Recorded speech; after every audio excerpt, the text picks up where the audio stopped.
வணக்கம் ஃப்ரெண்ட்ஸ், இன்றைக்கி தக்காளி சாதம் பண்ண போகிறோம். 2 வெங்காயம் எடுத்து வச்சுருக்கேன். நான் 5 தக்காளி எடுத்துருச்சுங்க. இந்த டம்ளர்கிட்ட 2 டம்ளர் அரிசி கழுவி வச்சுருக்கிறேன். இஞ்சி பூண்டு விழுது, இதில் கரம் மசாலா கொஞ்சம், ப்ளைன் மிளகாத்தூள், காஷ்மீர் மிளகாத்தூள் எல்லாத்தையும் போட்டு கலந்து வச்சுருக்கிறேன். இதெல்லாம் போட போகிறோம். எல்லாத்தையும் கட் பண்ணிவிட்டு காட்டுறேங்க. இப்போ இதுக்கு நெய் ஊற்றக்கூடாது, கடலை எண்ணெய் ஊற்றிருக்கிறேன். கொஞ்சம் அளவாக ஊற்றிக்கோங்க. பிரிஞ்சி இலை எல்லாத்தையும் போடணும்.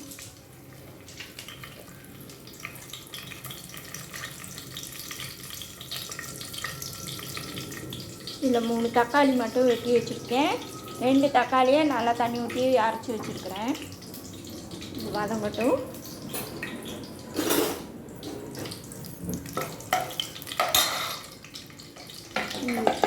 இஞ்சி பூண்டு பேஸ்ட்டு கொஞ்சம் போடுவோம்.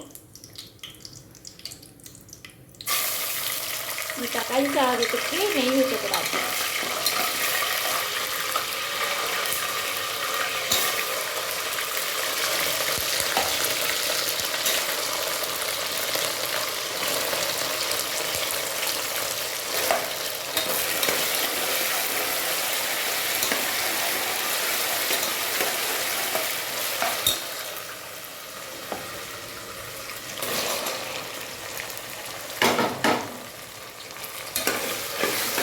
வதங்கட்டும். தக்காளியும் வெங்காயம் நல்லா வதங்கிடுச்சு. இப்போ அளவாக உப்புத்தூள் போட்டுக்கோங்க. எடுத்து வச்ச மிளகாத்தூளும் போட்டுருவோம்.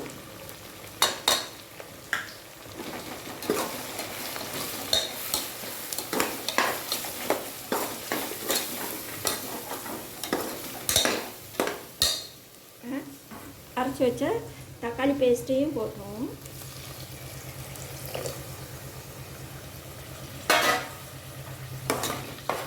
ஒரு கொதி வரட்டும். அந்த பிறகு அரிசியை போட்டோம். இப்போ நல்லா கொதி வந்துடுச்சு. இப்போ அரிசியை போட்டோம்.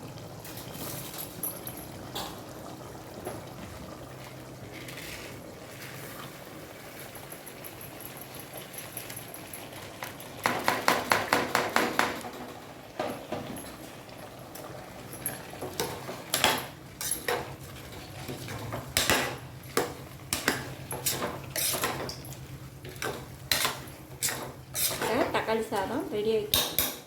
இப்போ அளவு தண்ணி ஊற்றணும். 2 டம்ளருக்கு 3 டம்ளர் தண்ணி எடுத்து வச்சுருக்கிறேன். ஓகே,